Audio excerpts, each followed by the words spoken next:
अस्सलाम वालेकुम नाज़रीन, भारत से मिली आवाज़ के खुसूसी बुलेटिन आलमी शब रोज़ में आपका खैर मक़दम है। मैं अब्दुल वहाब। नाज़रीन, खबरों को तफसील से देखने से पहले आइए डालते हैं एक नज़र अहम सुर्खियों पर। तेलंगाना में बीजेपी के हालात जाल में फंसे चूहे जैसी, एमएलए खरीदने का खेल हुआ नाकाम, बोले रियासती वजीर हरीश राव। ओवैसी पर फायरिंग करने वाले 3 मुलजिमीन की जमानत को मनसूख करने सुप्रीम कोर्ट का हुक्म। फरवरी में ओवैसी की कार पर चलाई गई थी गोलियां। ज्ञानवापी मस्जिद में फव्वारा या शिवलिंग, सुप्रीम कोर्ट ने फिर महफूज रखने का दिया हुक्म। बाबरी मस्जिद की तरह कानूनी पेचीदगियों में उलझा रहे हैं फिरका परस्त। राजीव गांधी के तमाम कातिलों को रिहा करने का सुप्रीम कोर्ट का हुक्म, कांग्रेस ने जताई नाराजगी। और अमेरिका में रंग लाया इत्तेहाद, वस्त मुद्दती इंतखाबात में 82 मुस्लिम उम्मीदवारों को मिली कामयाबी।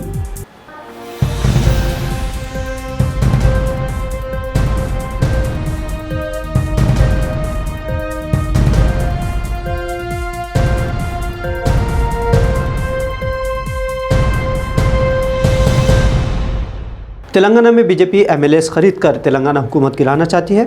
इस इल्ज़ाम को साबित करने के लिए तेलंगाना के वुज़रा ने पहले ही अदालतों में माँ वीडियो सबूत जमा करवाए हैं। अब तेलंगाना हुकूमत की जानिब से कहा जा रहा है कि बीजेपी बेशर्मी के साथ इस केस की पुलिस तहकीकात पर रोक लगाने के लिए अदालतों से रुजू हो रही है। तहकीकात से बीजेपी कायदीन क्यों खौफजदा है, इस तरह का सवाल किया जा रहा है। तेलंगाना के वज़ीर फाइनेंस हरीश राव ने कहा है कि बीजेपी के हालात जाल में फंसे चूहे की तरह दिखाई दे रही है, क्योंकि बीजेपी के जनरल सेक्रेटरी परमेंद्र रेड्डी अदालत से रुजू होते हुए रियासती पुलिस के बजाय इसे सीबीआई या अदालती तहकीकात कराने की कोशिश कर रहे हैं। फरवरी 2022 में ऑल इंडिया मजलिस इत्तेहादुल मुस्लिमीन के सरबराह असदुद्दीन ओवैसी की गाड़ी पर फायरिंग की गई थी। फायरिंग के मुलजिम को इलाहाबाद हाई कोर्ट ने जमानत दे दी थी, लेकिन आज सुप्रीम कोर्ट ने उस मुलजिम की जमानत को रद्द करने का ऐलान किया है। सुप्रीम कोर्ट ने मुलजिम को आज से 1 हफ्ते के अंदर जेल अथॉरिटी के सामने खुद को सरेंडर करने का हुक्म दिया है। सुप्रीम कोर्ट ने इलाहाबाद हाई कोर्ट से सबूतों को ध्यान में रखते हुए मुलजिम की जमानत अर्जी पर नए सिरे से फैसला करने इलाहाबाद हाई कोर्ट से 4 हफ्ते का वक्त भी दिया है। आपको बता दें कि फरवरी में असदुद्दीन ओवैसी की कार पर उत्तर प्रदेश के हापुड़ में मगरबी उत्तर प्रदेश में इंतखाबी तकरीब में हिस्सा लेने के बाद वो दिल्ली लौट रहे थे। इसी दौरान उनके कार पर फायरिंग की गई थी। इस हमले के इल्ज़ाम में शर्मा, गुज्जर और आलम नामी 3 मुलजिमों को गिरफ्तार किया गया था। सुप्रीम कोर्ट ने आज एक अहम फैसले में मुल्क के साबिक़ वज़ीर आज़म राजीव गांधी के कत्ल के मामले में जेल में कैद तमाम 6 कसूरवारों को रिहा करने का हुक्म दिया है। कोर्ट ने कहा है कि अगर कसूरवारों के खिलाफ कोई दीगर मामला ज़ेर समाअत नहीं है तो उन्हें रिहा कर दिया जाए। गवर्नर कसूरवारों को रिहा करने के मामले में फैसला नहीं ले पा रहे थे। सुप्रीम कोर्ट ने मई में पेरा रेवलिन को रिहा करने का हुक्म सुनाया था। अब जुमा को नलिनी, रविचंद्रन, मुरुगन, संथन, जयकुमार और रॉबर्ट पाइस को रिहा करने का हुक्म दिया है।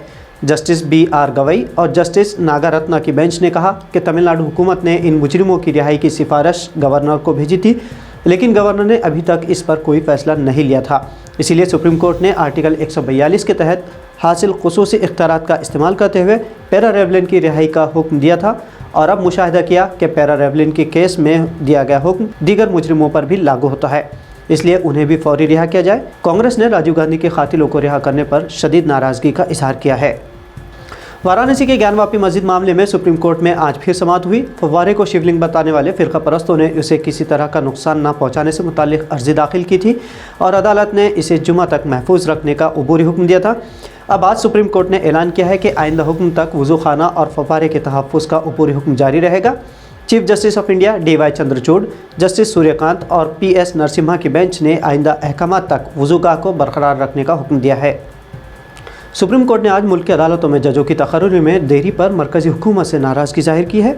मोदी हुकूमत की जानिब से सुप्रीम कोर्ट कॉलेजियम की तरफ से भी भेजे गए नामों की मंजूरी में बगैर वजह बताए देरी करने से मुताल्लिक अर्जी दाखिल की गई थी। सितंबर 2021 से अब तक 10 नाम मोदी हुकूमत ने पेंडिंग रखे हैं, जिससे नाराज़ कई जजों ने अपने नाम तक वापस ले लिए।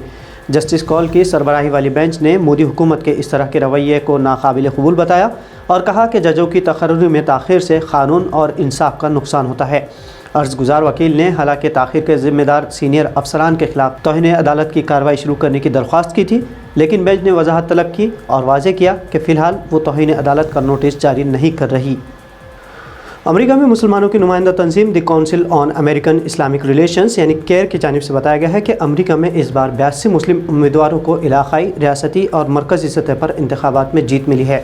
केयर के मुताबिक अमेरिका में 8 नवंबर को मुनाक़िदा वस्त मुद्दती इंतखाबात में 82 मुस्लिम उम्मीदवारों ने अपने हरीफों को मात देते हुए इंतखाबात में कामयाबी हासिल की है, जबकि इससे कबल साल 2020 में इन उम्मीदवारों की तादाद 71 थी। तंजीम ने 23 रियासतों में होने वाले 146 अमरीकी मुस्लिम उम्मीदवारों की इंतखाबी मुहिम को ट्रैक किया, जिसके बाद वाज़ेह हुआ कि 82 उम्मीदवारों ने फ़तह हासिल की है। तो नाज़रीन, मिल्ली वॉइस के आलमी शब रोज़ बुलेटिन में आज इतना ही। मज़ीद ख़बरों के लिए मिल्ली वॉइस चैनल को सब्सक्राइब करना ना भूलें। अब्दुल वहाब को इजाज़त दीजिए। अल्लाह हाफ़िज़।